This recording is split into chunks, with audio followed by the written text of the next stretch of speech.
Loan ಇದರಲ್ಲಿ ಸೇರುವ ಮೊದಲು ನನಗೆ ಯಾವ ಸಾಲವೂ ಇರಲಿಲ್ಲ.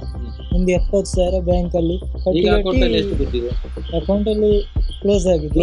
ಎಲ್ಲ ಸಾಲ ಜಾಸ್ತಿ ಸಾಲ ಜಾಸ್ತಿ ಆಗಿದೆ, 3 ಲಕ್ಷದವರೆಗೆ ಹೋಗಿದೆ. ಹಾ. ಲಾಭಂಶ ಕೇಳ್ತಾನೆ ಬಂದೆ, ಯಾವಾಗ ಸಿಗ್ತದೆ ಅಂತ. ಸಿಗ್ಲೇ ಇಲ್ಲ. ಬರ್ತದೆ ಬರ್ತದೆ ಬರ್ತದೆ, ನೀವು ಕಟ್ಟಿ ಬರ್ತದೆ ಅಂತ. 4 ತಿಂಗಳು ಬಿಟ್ಟು 2 ವಾರ ಆಗುವಾಗ ಬಂದ್ರು ಮನೆಗೆ. ಮನೆಗೆ ಬಂದ್ರು. ಆಗ ನಾನು 112ಗೆ ಕಾಲ್ ಮಾಡುವಾಗ 112ನ ಪೊಲೀಸವರು ಬಂದ್ರು. ಫಸ್ಟಿಗೆ ಬರುವಾಗ ಸರಿ ಇದ್ರು, ಅಲ್ಲಿಗೆ ಬಂದ್ಮೇಲೆ ಕಾಲ್ ಎಲ್ಲ ಬರ್ಲಿಕ್ಕೆ ಶುರು ಆಯ್ತು.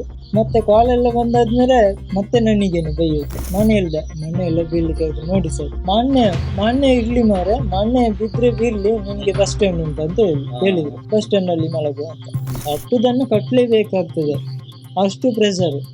ಹಾಗಾಗಿ ನಾವು ಪ್ರೆಷರಲ್ಲಿ ನಾವು ಸಾಲದಿಂದ ಸಾಲ ಮಾಡಿ ದೊಡ್ಡ ಸಮಸ್ಯೆಗೆ ಸಿಕ್ಕಿವಿ. ಅಮ್ಮನ ಜೀವನ ಮಾತ್ರ ಕಟ್ತಾ ಬಂದ್ರು, ಮತ್ತೆ ಕಟ್ಲಿಕ್ಕೇನೆ ಬರಲಿಲ್ಲ. ಏನಾಯ್ತು ಅಂತ ಕೇಳುವಾಗ ಅದು ಮುಳುಗಿದೆ, ಬರ್ತದೆ ಅಂತ. ಕಳ್ಳು ಕಟ್ಟಿ ಮುಳುಗಿಸಿದ್ದಾರೆ, ಎಲ್ಲರದ್ದು ಮುಳುಗೋಗಿದೆ. 6,000 ಕೋಟಿ ಬರೀ ಮುಳುಗೋಗಿದೆ. ಇಷ್ಟೇ ಒಂದೇ ಮಾತಲ್ಲಿ ಎಲ್ಲರನ್ನು ಲೂಟಿ ಮಾಡಿ ಬಿಟ್ಟಿದ್ದಾರೆ.